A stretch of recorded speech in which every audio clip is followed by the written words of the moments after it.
പ്രിയപ്പെട്ട പ്രേക്ഷകരെ, ഭരണകക്ഷിയെ മാത്രമല്ല പ്രതിപക്ഷ പാർട്ടികളെ കൂടി ഇരുത്തി ചിന്തിപ്പിക്കുന്ന ഒന്നായിരുന്നു CJPയുടെ പ്രതിഷേധം എന്നതാണ് ഇപ്പോൾ എടുത്തു പറയേണ്ടത്.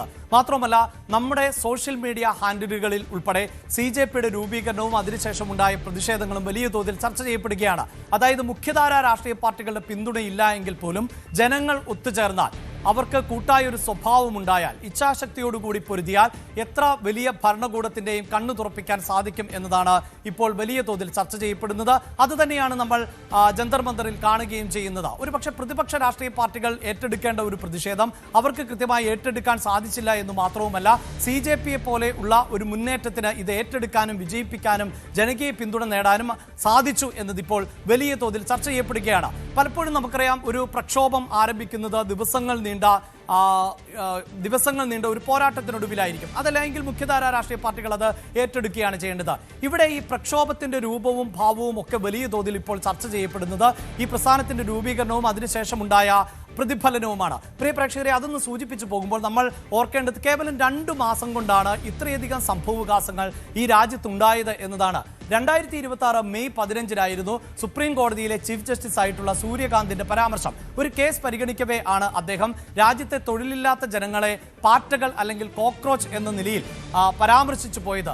ആ പരാമർശം ആണ് യഥാർത്ഥത്തിൽ ഇങ്ങനെ ഒരു മുന്നേറ്റത്തിലേക്ക് എത്തിച്ചത് എന്നതാണ് എടുത്തു പറയേണ്ടത്.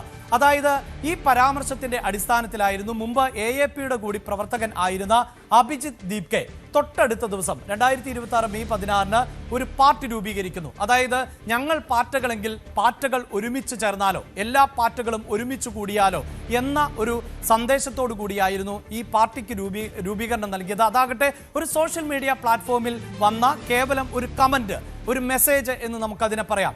അങ്ങനെയാണ് കോക്രോച്ച് ജനതാ പാർട്ടി രൂപപ്പെട്ടത് എന്നതാണ് എടുത്തു പറയേണ്ടത്. ഇനി ഇതാ 4 ദിവസങ്ങൾ, അതായത് ഇങ്ങനെ അഭിജിത്ത് ദീപ്കയുടെ ഹാൻഡിലിൽ നിന്ന് ഒരാശയം ഉരുത്തിരിഞ്ഞ് കേവലം 4 ദിവസത്തിനകം ഇന്ത്യയിലെ തന്നെ ഏറ്റവും വലിയ പൊളിറ്റിക്കൽ പാർട്ടി എന്ന് അവകാശപ്പെടുന്ന, ഇപ്പോൾ കേന്ദ്രത്തിൽ അധികാരത്തിലിരിക്കുന്ന BJPക്ക് അവരുടെ ഫോളോവർമാർ സോഷ്യൽ മീഡിയയിൽ ലഭിക്കുന്നതിനേക്കാൾ കൂടുതൽ ഫോളോവർമാരെ കേവലം 4 ദിവസം കൊണ്ട് സൃഷ്ടിക്കാൻ സാധിച്ചു. ഇതാണ് യഥാർത്ഥത്തിൽ മുഖ്യധാര രാഷ്ട്രീയ പാർട്ടികൾ ഒന്നടങ്കം ചിന്തിപ്പിക്കുന്നത്. 4 ദിവസം കൊണ്ട് പുതിയൊരു ആശയത്തിന് വലിയ പിന്തുണ ലഭിക്കുന്നു, അതും യുവാക്കൾ. അപ്പോൾ യുവാക്കളുടെ മനസ്സ് മുഖ്യധാര രാഷ്ട്രീയ പാർട്ടികളെക്കാൾ ഉപരിയായി ഇത്തരം ആശയങ്ങളിലാണ് എന്ന് അവർ ഭയപ്പെടുകയാണ് എന്നതാണ് മനസ്സിലാക്കേണ്ടത്. പിന്നീട് ഈ ആരാണ് ഈ അഭിജിത്ത് ദീപ്കെ എന്നത് ഉൾപ്പെടെയുള്ള ചർച്ചകൾ വലിയ തോതിൽ ഉണ്ടായിരുന്നു. അദ്ദേഹം വിദേശത്തിരുന്നു കൊണ്ടാണ് ഇങ്ങനെ ഒരു പ്ലാറ്റ്ഫോമിന് രൂപം നൽകിയത്. പക്ഷേ അനുഭാവികൾ ജൂൺ 3 ഡൽഹിയിൽ ആദ്യത്തെ വാർത്താ സമ്മേളനം നടത്തുന്നത്. ആ വാർത്താ സമ്മേളനത്തിലാണ് ഈ നീറ്റ് ചോദ്യപേപ്പർ ചോർച്ചയുമായി ബന്ധപ്പെട്ട് പ്രക്ഷോഭത്തിന് അവർ തയ്യാറെടുക്കുന്നത്. നിരവധിയായ ആളുകൾ, നിരവധിയായ കുട്ടികൾ മനോവിഷമത്താൽ ആത്മഹത്യ ചെയ്ത പശ്ചാത്തലത്തിൽ കൂടിയായിരുന്നു ആ പ്രക്ഷോഭത്തിന് അവർ തയ്യാറെടുത്തത്. ഓർക്കുക, അപ്പോഴും ഇതിന് ഇത് രൂപീകരിച്ച നേതാവ് നമ്മുടെ രാജ്യത്തുണ്ടായിരുന്നില്ല. 2026 ജൂൺ 6 അഭിജിത്ത് ദീപ്കെ ഡൽഹിയിൽ എത്തിയത് എന്നതാണ് എടുത്തു പറയേണ്ടത്. അന്ന് തന്നെയാണ് ആ പ്രക്ഷോഭവും തുടങ്ങിയത്. ഒരുപക്ഷെ അഭിജിത്ത് ദീപ്കെ ഡൽഹിയിലേക്ക് എത്തുമ്പോൾ തന്നെ അറസ്റ്റ് ഉണ്ടായേക്കാം എന്നതായിരുന്നു എല്ലാവരും ഭയന്നത് എങ്കിൽ കേന്ദ്ര സർക്കാർ ഈ പ്രക്ഷോഭം ഇത്രമേൽ ആളിക്കത്തുമെന്ന് പ്രതീക്ഷിച്ചിരുന്നില്ല എന്ന് വേണം നമുക്ക് അനുമാനിക്കാൻ. അങ്ങനെ ഒരു ദിവസത്തെ പ്രക്ഷോഭത്തിനാണ് രാജ്യ തലസ്ഥാനം വേദിയായത്. പിന്നീട് ജൂൺ 20 മറ്റൊരു പ്രതിഷേധ രീതി, അത് ഒരുപക്ഷെ ഇപ്പോൾ എല്ലാവർക്കും പരിചയമുള്ള ഒന്നാണ്. കോവിഡിന്റെ സമയത്തായിരുന്നു നമ്മൾ സ്പൂണും പാത്രം കൊട്ടിയും ഒക്കെ രാജ്യത്തിന്റെ ഒരു ഐക്യദാർഢ്യം, എല്ലാവരുടെയും കൂട്ടായ്മയെക്കുറിച്ചൊക്കെ സംസാരിച്ചതെങ്കിൽ അങ്ങനെ തന്നെയുള്ള ഒരു പ്രതിഷേധം, പ്ലേറ്റും സ്പൂണും കൊട്ടിക്കൊണ്ടുള്ള ഒരു മെഗാ പ്രതിഷേധത്തിന് ആയിരുന്നു 2026 ജൂൺ 20 ഈ കോക്രോച്ച് പാർട്ടി രൂപം നൽകിയത്. പക്ഷേ ആ പ്രതിഷേധം പിന്നീട് അതിൻ്റെ രൂപവും ഭാവവും മാറുകയായിരുന്നു. അനിശ്ചിതകാല പ്രതിഷേധത്തിലേക്ക് അവിടെ കൂടിയവർ ഒത്തുചേരുകയും അങ്ങനെ ഒരു തീരുമാനത്തിലേക്ക് എത്തുകയും ചെയ്തു എന്നതാണ്. അതിനിടയിലായിരുന്നു സോനം വാങ്ചുക്കിന്റെ നിരാഹാര സമരം. അതോടുകൂടിയാണ് ഈ സമരത്തിന്റെ സ്വഭാവത്തിൽ മറ്റൊരു മാറ്റം പ്രകടമാകുന്നത്. പ്രത്യേകിച്ചൊരു സത്യഗ്രഹ സ്വഭാവമുള്ള സമരം, നിരാഹാര സമരം.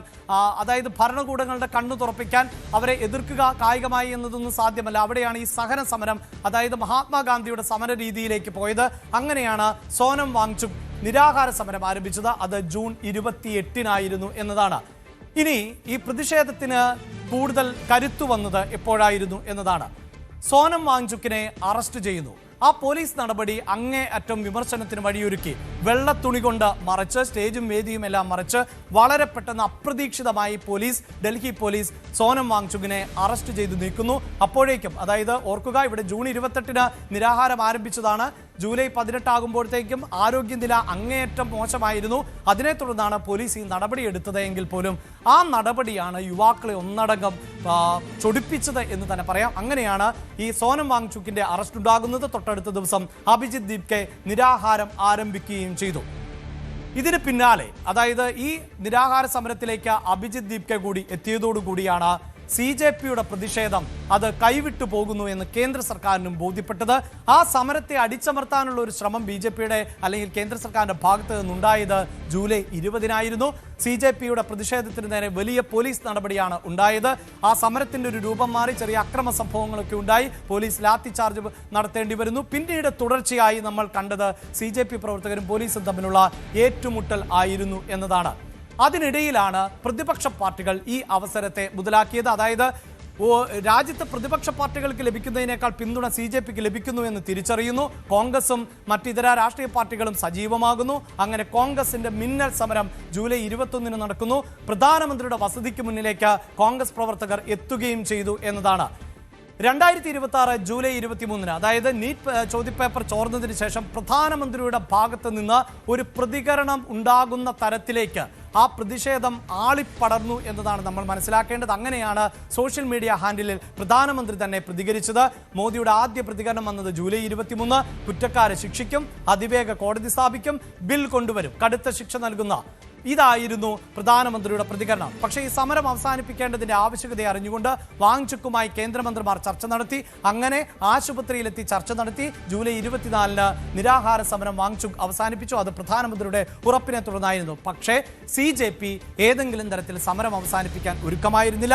അങ്ങനെയാണ് CJPയുമായി കേന്ദ്ര സർക്കാർ ചർച്ചയ്ക്ക് തയ്യാറായത്. 3 ആവശ്യങ്ങൾ മുന്നോട്ട് വയ്ക്കുന്നു. 1, ധർമ്മേന്ദ്ര പ്രധാന്റെ രാജി. 2, പോലീസ് നടപടികൾ പിൻവലിക്കണം. 3, ഇരകൾക്ക് നഷ്ടപരിഹാരം. ഇതിൽ ധർമ്മേന്ദ്ര പ്രധാന്റെ രാജി ഒഴികെയുള്ള എല്ലാ ആവശ്യങ്ങളും അംഗീകരിച്ചു. പക്ഷേ CJP ഒരു തരി പോലും പിന്നോട്ട് പോയില്ല. അടുത്ത ദിവസം മുതൽ പാർലമെന്റ് മാർച്ച് ആരംഭിക്കും. പ്രധാനമന്ത്രി നരേന്ദ്രമോദിയുടെ രാജി ആവശ്യപ്പെടും എന്നുകൂടി ഈ കൂടിക്കാഴ്ചയിൽ പറഞ്ഞു. തൊട്ടടുത്ത ദിവസം തന്നെ ധർമ്മേന്ദ്ര പ്രധാന് രാജിവെക്കേണ്ടതായി വന്നു. അങ്ങനെയാണ് ജൂലൈ 25-ന് രാജിവെക്കേണ്ടത്. ഇവിടെയാണ് പ്രിയ പ്രേക്ഷകരെ, ഈ മൂവ്മെന്റ് ആരംഭിച്ചത് മെയ് മാസത്തിലാണ്. ജൂലൈയിൽ ഒരു കേന്ദ്രമന്ത്രിക്ക് രാജിവെക്കേണ്ടതായി വരുന്നു. പുതിയ നിയമങ്ങൾ നിർമ്മിക്കേണ്ടതായി വരുന്നു പാർലമെന്റിൽ. അതാണ് യുവാക്കളുടെ ശക്തിയും കരുത്തും എന്ന് CJP തെളിയിച്ചിരിക്കുന്നു. ഇത് തന്നെയാണ് രാജ്യത്തെ മുഖ്യധാര രാഷ്ട്രീയ പാർട്ടികളെ ഇരുത്തി ചിന്തിപ്പിക്കുന്നതും അവരിൽ ആശങ്ക പടർത്തുന്നതും. കൂടുതൽ വാർത്തകൾക്ക് News 18 Keralam YouTube channel subscribe ചെയ്യുക.